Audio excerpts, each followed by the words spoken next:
Shoot.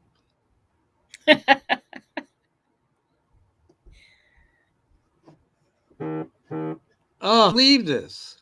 Hold on. There you are. What the heck was that? What? You're there now. We're on. Was that a buzzer? Oh, I can't believe this. I still feel good that the other person on StreamYard, one of the,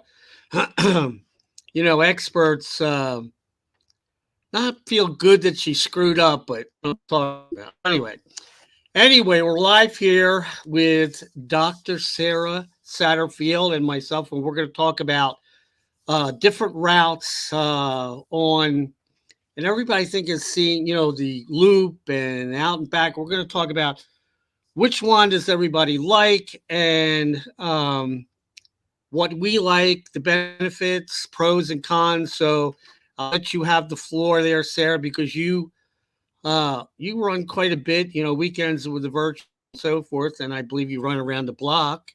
And Yes. and by the way, up here this morning it was 25 degrees. Okay, Wow. you know what the chill fact? Do you know what the chill factor is on a bike? I didn't go out, but on a bike at Mhm. 25 degrees, you would probably be frozen on 15, 18 miles an hour on the bike at 25. Mhm. So I'm not ready to do that. It's going to be warm next Yeah. week. So how's the weather down there? Well, we're broadcasting. Craig's up in Georgia, and I'm in Central Florida. And we have had an unusually cold snap down this way. My morning run this morning, it was literally freezing. And for a thin skinned Floridian, that was very hard. So I had to wear multiple layers. I had planned to run 8 miles this morning, starting about 5:30 a.m. But it was just for us bone chilling cold. And I know that if you're watching from up north, you're probably laughing at us, but it was quite brisk this morning. It promises to be very cold tomorrow as well. For the cold weather runners, they always recommend to wear layers when you're running. So I did wear multiple layers and wound up shedding them as I went along. I'll mention, since we didn't have a broadcast since then, that I did run my 50th half marathon, not this past Saturday, but the week before, up at Dafuski Island in South Carolina. Really cool medal. Of Wow. course, it's all about the bling. And this is the size of my hand. So you can see that that's a massive medal. And it's a super cool one because it does open up. And on the inside is the island's lighthouse. So Dafuski Island, I had never been there before. It is an island that is off of the coast of Hilton Head. And we're going to talk a bit about the merits of different types of courses. And the challenge of this one logistically was you had to take a ferry to get to the island. It is a private island. There are no motorized vehicles allowed, so no cars allowed. Golf carts are allowed, but you can't have a motorized golf cart per se. So very little traffic on the island, lots of great wildlife. A deer actually came out of the woods at one point and allowed us to pet it, but just very unusual in terms of the logistics of getting to and fro the island. And this is a race that was capped out in terms of runners. It was a sold out race with a waiting list. I had deferred from 2020, deferred to 2021, deferred again to 2022. The race directors were great about honoring those deferrals. But what wound up happening is the Charleston Marathon was scheduled for the same weekend. And right about a week before, the Charleston Marathon canceled. And all of those runners that had already booked their reservations were left without a race. And they came over and did Dafuski with us. So we were at capacity. I want to say that in my age group, 40 to 49, there were close to 50 to 60 runners. So lots of them in the half marathon. They did have a half marathon, a full marathon, and then a triple half marathon. And this was a looped course. So we're talking a bit about loop course. I'll show you one more thing before I get on that. It was a neat race because they did give us a full jacket here with the emblem, the Dafuski emblem there, that turtle emblem. And that was really nice. It wound up being very cold at the time of the race. And so a lot of people actually wore their race gear at the race itself. That evening, we had a front come through with gale force winds, and quite a few of the runners had opted to stay on the island. I am not sure if they got off of the island given the weather conditions, but it was pretty brutal on Sunday. On Sunday, the Jekyll Island Marathon canceled because of rain, and they canceled just a couple of days before, but because of the predicted winds, they were worried about some of those oak trees toppling over top runners, and so they did cancel that the week of the event, which is really close to the time. But anyway, it was a loop course. Yeah, go ahead. You said it was a loop then on the race? Yes. And so looped course, they started us at different times due to COVID-19. They wanted to keep it small since we were at capacity. And the first crew that went off, they did a triple half marathon. Literally 3 half marathons. The loop itself was 13.1 miles. And those folks started, I want to say, about an hour, at least maybe 2 hours ahead of us. And they ran that course 3 times. And then the second wave to go off about an hour later was the marathon. And they did that loop twice. And then the half marathon, we did that loop 1 time. It was a somewhat challenging course in terms of terrain. We started off running on the road, and I said, this is going to be great. It's going to be smooth sailing. But then we took a turn down a dirt road. We took several turns down dirt roads, and it was that soft sugar sand that Florida, Georgia, and South Carolina are known for. So that was very challenging. There were some spots of loose gravel. We were on boardwalk at times. We were on golf cart paths at times. So a lot of different terrains, but I wore road shoes and I was perfectly fine. I think one of the good things about a course like this, a looped course, is the number of aid stations can be reduced.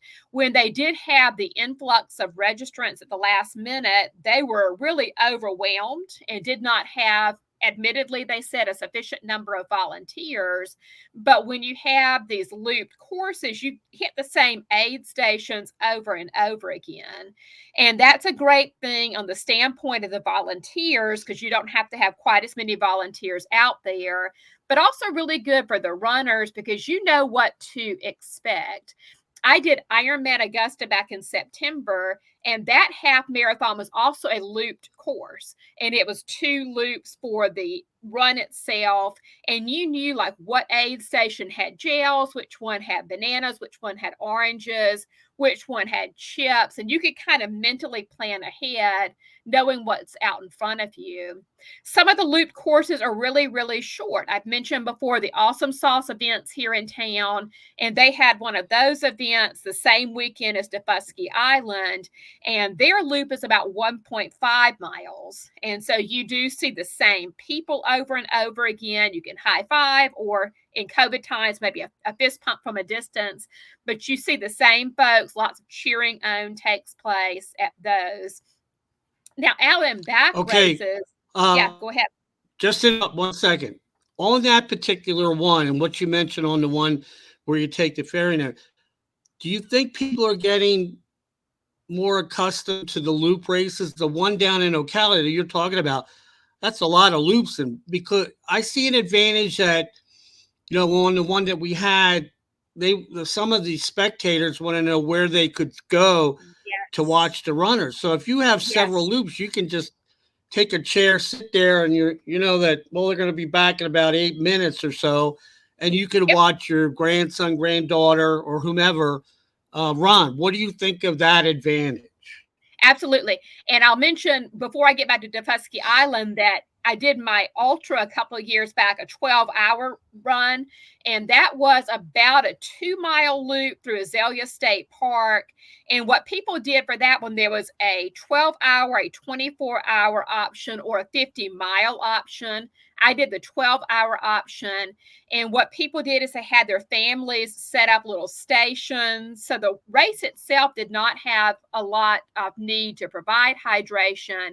Your family, they're called your Sherpas in the race world, provided your support. And so you would pass your own personal aid station every 20 minutes or so. You could have a chair sitting there.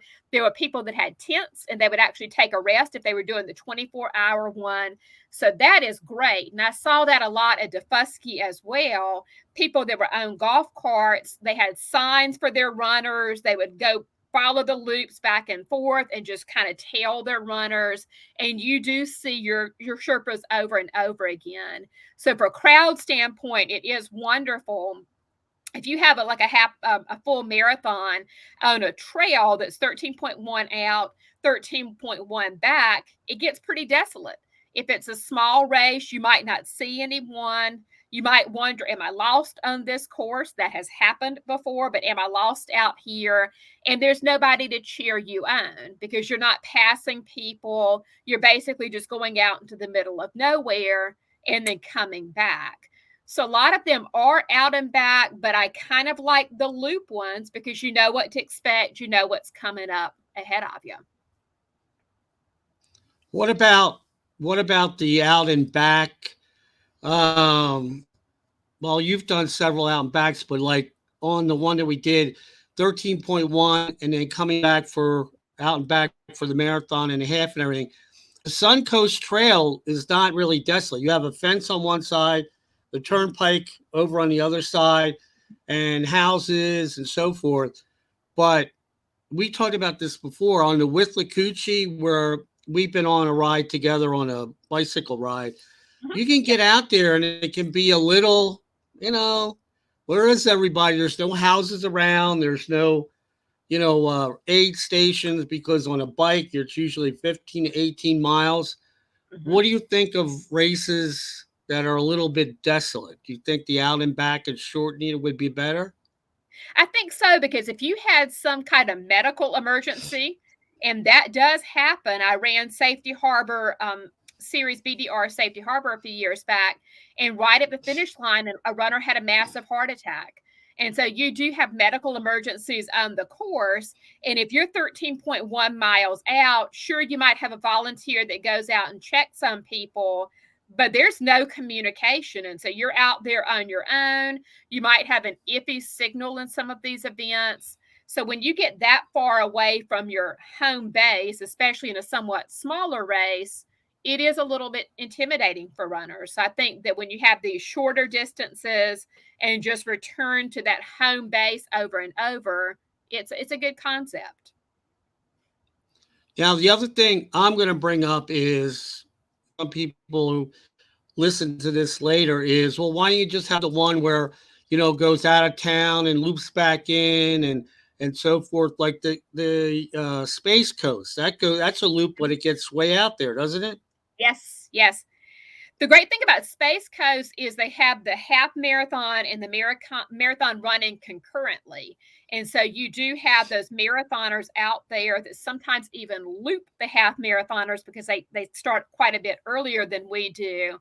And that's kind of neat to have those two races running simultaneously. But it's a big race. And I think if you're in a big race, it's a different thing than if you're in a small race and you're out in a more remote area. Because in the case of Space Coast, there's always people around. There's always businesses around.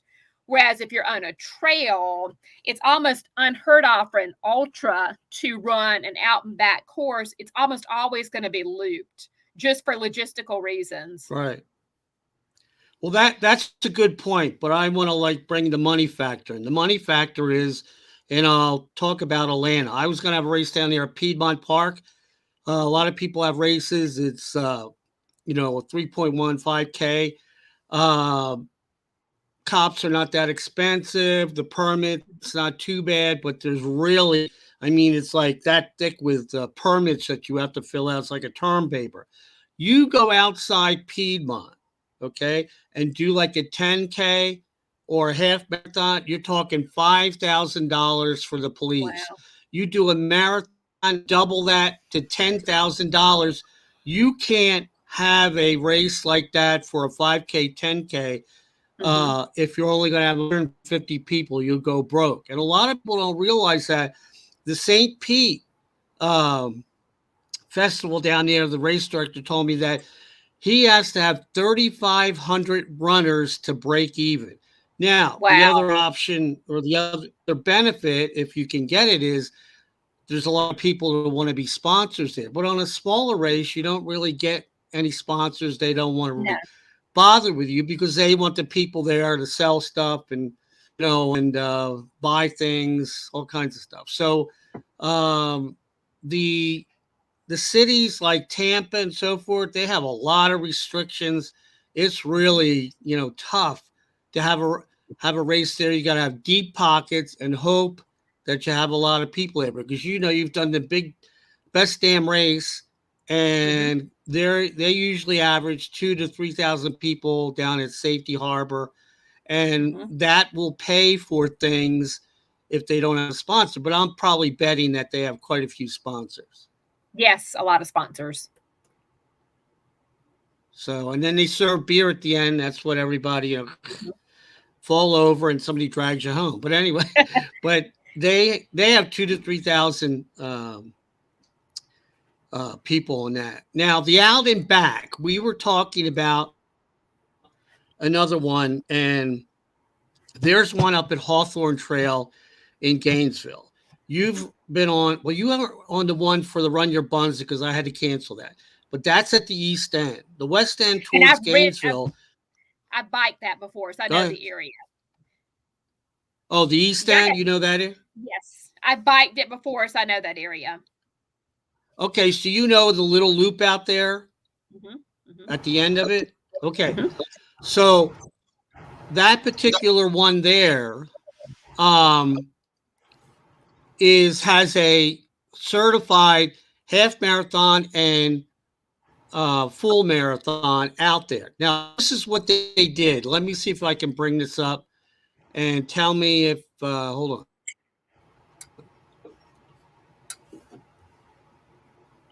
I'm on. Did it go? Not yet. There we go. No, it didn't go up yet. Do you see it? Not yet. Can you see it? Not yet. Yeah, there we go. I don't know what's wrong. Now it's gone. Is it gone? It's gone now. It was there. Darn it. Can you see the full one? No, not now. I'm getting some static stuff. I'll leave it there. What it does, it starts, how they certified it is what they did, okay, is they started and went out 3.27 miles.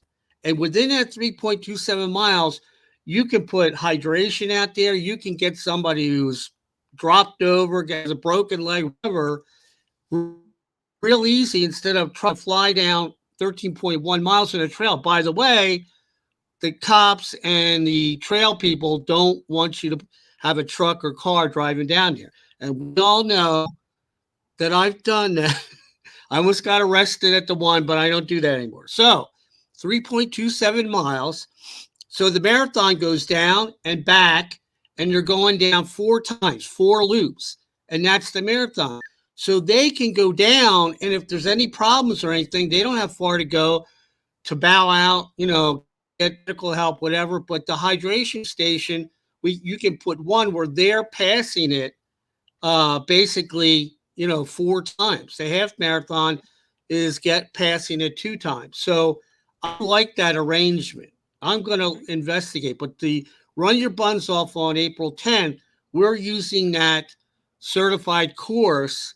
And I'm looking forward to it because it's much, much easier based on what you were saying and about the routes and, going out, it gets desolate. It's not desolate on that Hawthorne Trail, but the Withlacoochee, I've been on the bike. Not that I'm a sissy or anything, but I looked around a couple times and I'm thinking, man, I have a heart attack. There's nobody out here. I mean, it's crazy. And that's why when I have the Strava, they have a beacon on there, and I hit the beacon, send it to my wife, and because she called me once and said, you haven't moved in a while. And I said, because I'm real tired, I'm trying to drink. That's why I haven't moved in a while. Okay, well, I was just checking. I didn't know if you fell off the bike or anything. I'm standing here trying to catch my breath after that, 2-mile hill I had up in Hayesville. So, but I like that beacon and so forth. So I don't know if you ever had any situations where you thought, where the heck am I? Mm-hmm. Sure. Absolutely. On races?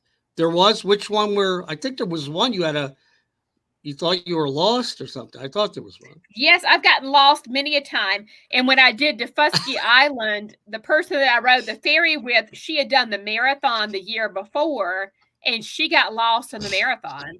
It was I didn't have trouble following the course, but because you had the 3 races simultaneously, there were people going in all which direction. And so if you didn't really pay attention, it was very easy to get lost. And so that would be a greater issue if you were on an out and back course, because once you get past the spot, you're out in the middle of nowhere. At least on that loop course, you're constantly seeing people and interacting with people. Yeah, I would think that it would be a little. I don't know. It's not too bad, but when we went out for that one, I forget, was that the Clean Air one? We were on bicycling, or was that Rails to Trail? Yeah. Mm-hmm. That was heavily populated around there. But when you get down going towards Pasco County and everything, it gets, because I was staying in Brooksville, went down the Good Neighbor Path and then took off to the right. And when I say I don't see many people, it's not that I don't see people on the trail. I don't see anybody to the left or the right in terms of houses or parks or anything like that. So that could be, somewhat of a problem. But I don't know which one do you like? The loop, the out and back, or a long out and back? I don't know. I guess everybody has a particular choice. Yeah, I've gotten to where I like the loop courses quite a bit, but at least with the out and back, I think I would like an out and back, a shorter out and back versus one big loop. Because that one big loop, like Daufuskie Island, that course was one big loop. I wasn't a huge fan of that one because you just felt like you were out in the middle of nowhere. And if you needed to get back to the start line, there was no one in terms of safety on the course. There were other runners on the course, but if you had like an ankle injury, there was no one patrolling that course that could take you back to the start. And then you talk about kind of being in shady locations. Here in town, we have the Santos Trail, and that's about 32 miles, 16 out, 16 back. And once you get past about 7.5 miles, there is no one out there. There is a resident bear that patrols the trail. Not kidding. There's really a bear out there. And so if you get that far out and it's just you and a bear, a snake, a coyote, there is nothing. And so I think that for smaller races, it's kind of important that you have that human contact, either someone patrolling the trail if it's a long out and back, or that loop course. Yeah, I can see. I remember you telling me about that. That the bear, I don't think I could cycle it on my bike. I mean, they get up to 35 miles an hour. Yeah. Now, I shouldn't say this, but on the Hawthorne Trail, I asked one of the park rangers, I said, I've never seen any alligator. He says, well, one time I had to go out and chase the alligator off the path. Now, An alligator, I think I can run faster than an alligator, or at least go up a tree, versus a bear, because you probably saw a black bear and they can go up a tree faster than you or I can. Yes. So I'll and the alligator I can see on the path. The bear could be coming from any which way. So, it's kind of crazy. But you have to watch out with some of these I don't know how, like on the Groom Trail in Hernando County, 50 miles, you're way out there. I mean, if something happened, I don't know how you would get out there. And then if you had a flat tire, if you were cycling and you had a flat tire, if there's no one out there to help you and you can't change the tire yourself, you're in a situation. You're walking back. You're walking back. Yep, you're walking back. What I wanted to bring up is this on the Linktree. I put a lot of stuff on Linktree, and I said I was going to do this, and I have for Run Your Buns on April 10th, 50% discount. It's called Buns on that, and it'll be up for a week. But I did another one for the marathon, and they got a lot of people on that one. But runyourbunsoff.com, if you do run buns for the discount, it's 50% off only on the half marathon and the marathon. Now, I do have two people that signed up for the marathon, and I think I'm going to get more. April 10th, we discussed that about the heat and everything. So I'm assuming the big boys and girls know whether they can run a marathon on April 10th, and if they can't, they're not going to sign up, right? Yes. And then, like I mentioned that Awesome Sauce event before, they have a marathon in July. And I always forget the name of it. It's something about burning yourself up because we live here in Florida and it's very, very hot. The going into it, you know what to expect. So you watch your weather forecast, you dress accordingly. So they had marathoners sign up for it? Yes, absolutely. Wow. In July. That's pretty sharp. That's pretty wild. Well, Sarah, I didn't if I got anybody that jumped on, I didn't see him. I think some people are shy. You know, they don't want to say anything. But I have met a few people that are not shy, very boisterous, and I'm glad they didn't show up. But anyway, I'm going to be. Hopefully, you could pop on next Saturday at 2:00 with Megan Cassidy. She's on. Member of the Lake Nona, Run Club. She does marathons. She's doing a thing where she's doing so many marathons within a certain amount of time. That's I don't know how anybody could do that, but I know there's the Marathon Maniacs. I think they do marathons so many per year. Is that how that works? Yes, I'm part of Half Fanatics, and that is linked to Marathon Maniacs. And so you do have to qualify to get into those organizations. You do have to complete a certain number of half marathons or marathons within a pretty short span of time. Wow. Okay. Well, I'm going to say goodbye here. The next time I'm going to be at a different location because I need to get this where I can show more things on this. I'm a little upset that the map didn't come up. So I might be I'll tell you a good spot where I get a lot of easy megabyte downloads. Ingles Supermarket. They have a big, like cafeteria along. Everybody goes there with their Wi-Fi and so forth. I think I'm going to show up at that place, and it's nice and warm. So I was going to go outside at the pavilion, but it's only 32 degrees. Yeah. So, not good. But the sun's out. Sun's out up here, but it's not much. But anyway, you have a good one, and I'll see you next time. We'll talk during the week, okay? Okay, sounds good. All right.